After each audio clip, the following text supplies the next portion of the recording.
उसका नाम था धर्मपाल। धर्मपाल ज्यादा पढ़ा लिखा नहीं था, पर उसका मन बहुत निर्मल और भगवान में अटूट श्रद्धा से भरा हुआ था। खेत उसका छोटा था, साधन सीमित थे, लेकिन उसका विश्वास वो असीम था। हर सुबह सूरज की पहली किरण के साथ वह अपने खेत पर जाता, दोनों हाथ जोड़कर भगवान को प्रणाम करता और कहता, हे प्रभु, आज भी मुझसे वही मेहनत करवा लेना जो आपकी इच्छा हो। मैं हल चलाऊंगा, आप कृपा की वर्षा करना। लोग हंसते थे, कहते, अरे धर्मपाल, सिर्फ भगवान से कह देने से फसल नहीं उगती। बारिश तो समय पर होनी चाहिए, खाद चाहिए, पैसा चाहिए। पर धर्मपाल मुस्कुराता और कहता, जब बीज में श्रद्धा हो और मेहनत में भक्ति हो, तब प्रकृति भी साथ देती है और भगवान भी। फिर एक साल ऐसा आया जब पूरे गांव में सूखा पड़ गया। सारे खेत सूख गए। किसान निराश, परेशान और डरे हुए थे। पर धर्मपाल ने हार नहीं मानी।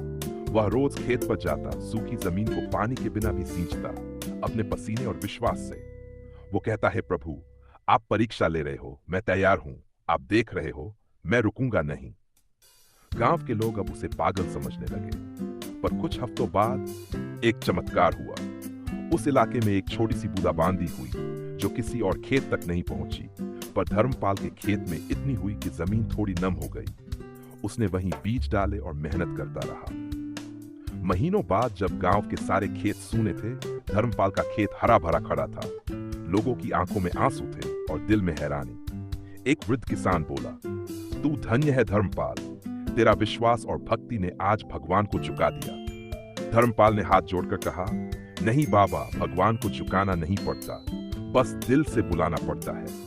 जब हम सच्चे होते हैं तो वो हमेशा सुनते हैं। इस कहानी से यही सीख मिलती है कि जब जीवन कठिन हो, जब राहें सूख जाएं, तब भी अपने विश्वास की मिट्टी को मत छोड़ो, क्योंकि भगवान परीक्षा लेते हैं पर हार कभी नहीं देते।